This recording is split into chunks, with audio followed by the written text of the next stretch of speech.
Hi everybody, welcome to Silver Lining, the second episode of Silver Lining. I am so happy to be here and I am so grateful that you guys came to join me today. So, a little rundown about this podcast for those who have not seen the first episode.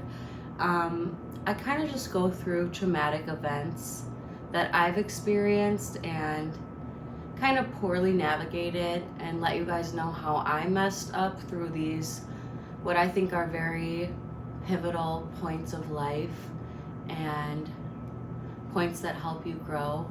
I kind of take you through how I messed up so you guys don't have to.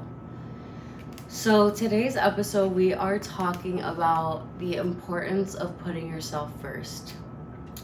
For somebody who their whole life kind of just put everybody before themselves, you know, it could be very uncomfortable to put yourself first. A little backstory, I grew up in a home with a single mom and my brother.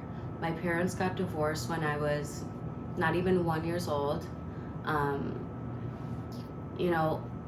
I just want to preface this episode by saying I have nothing but love and respect for my parents. And now that I look back, I think that my mom was just trying to do her best raising two kids by herself, and she wanted us to be our best. But the way she went about it was very damaging to my self-esteem and my ability to put myself first. I was always expected to be the exact version that she wanted me to be for her. And I never really had a chance to live for myself or stand up for myself. And, since my dad left us when I was very young, I had a big abandonment wound. So I think I was locked into people pleasing and chasing for somebody to just stay by me and stick by me for a long period of my life. I didn't even realize that this was what I was doing. So, for example, as a kid, I was, told what I was supposed to study in school, where I was supposed to go to college. I was expected to get straight A's. I was expected to talk a certain way, look a certain way, be a certain way. And whenever I would step into my own essence and ability, I was kind of shamed for it and punished for it, to be honest. I wasn't allowed to be myself or put myself first at all. And that really trickled into my friendships, my relationships. I kind of just put everybody's needs, wants, desires, and expectations in front of my own.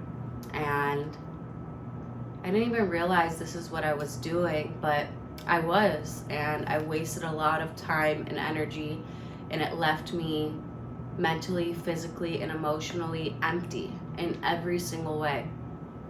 I realized that relationships are supposed to be an equal give and take, and it isn't supposed to be just one person doing everything and not getting acknowledged or reciprocated, thoughts, feelings, emotions, and actions. It's hard to know your value when you place your value in what you could do for others. It will just truly leave you empty. I realized that as much as I wanted to be of service and the best friend, girlfriend, sister I could be, you can't help others from an empty place. I was pouring from an empty cup, period. I was not filling my own cup up. I didn't know my value. I didn't have an ounce of self-love or respect because I let people walk all over me, and I was okay with it. But at the end of the day, I realized, I was allowing these people, places, and things to reoccur in my life, and I wasn't standing up for myself. I did not put myself first, and it really threw me off track. In my head, I was thinking, well, I see their potential, I see their true essence. I want to help the people I love, you know, reach their full potential. And you know the saying, like, you can only lead a horse to water, but you can't force it to drink. I was leading all of these friends, partners, everything to the water, and they weren't drinking it. And then I realized, wait. I haven't even led myself to the water. Like, I was attracting friends, relationships, people, places, and things that were just as empty and traumatized as I was. You know, like trauma wounds or trauma bonds. That was all of my relationships. They were just trauma bonds, and we were kind of sulking and pointing the finger at other people or circumstances that, quote unquote, made us feel the way we were feeling. But then I realized, okay, no, wait, what am I doing? I'm doing something wrong. I looked in the mirror and I'm like, wait, no, I'm doing something wrong. I have nobody to blame for how messed up my life is besides myself at this point. I think that was the first form of self-love, was looking in the mirror and realizing that I wasn't loving myself, and I was allowing others to disrespect me and walk all over me, and being okay with it. And it really stems from my childhood, where I allowed my authoritative figure to walk all over me and disrespect me, and I still had to show up with a smile and pretend like everything was okay. I was wearing a mask, and behind that mask was a very, very insecure, sad little girl. Oh, I don't want to get emotional today, but yeah, you know, just a sad girl that just wanted the approval and love of others. And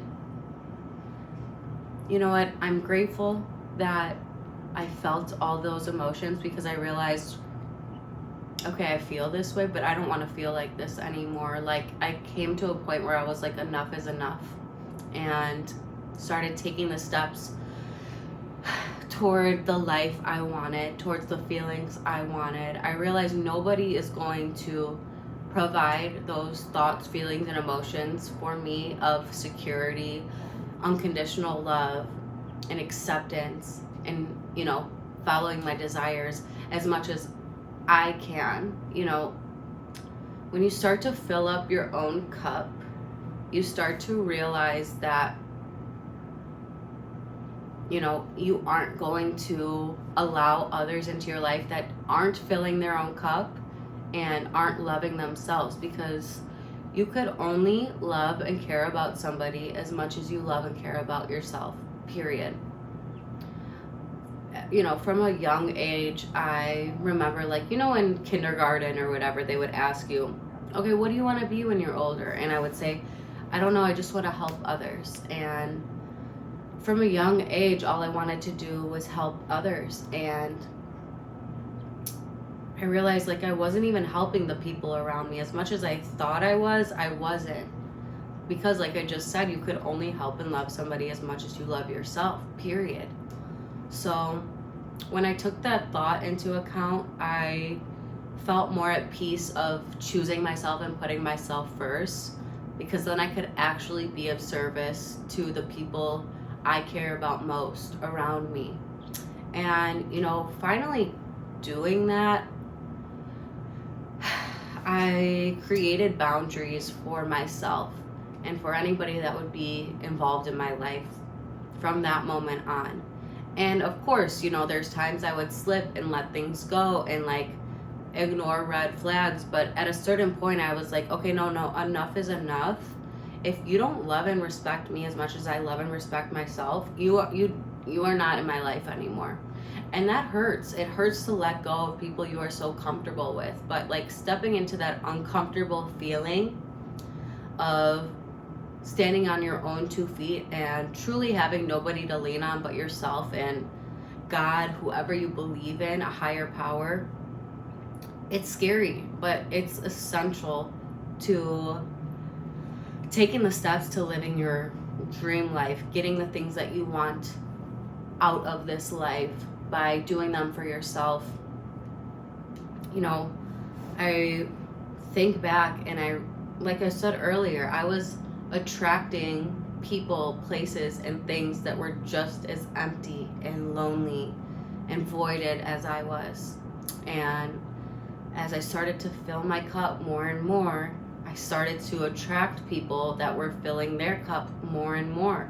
And by setting those boundaries, it made the biggest difference. And you know what? There's always going to be people that tell you, you know, at least for me, like, I'm selfish, that I'm a bitch, whatever. But at the end of the day, if they could only realize I was doing this for the betterment of everybody around me and myself.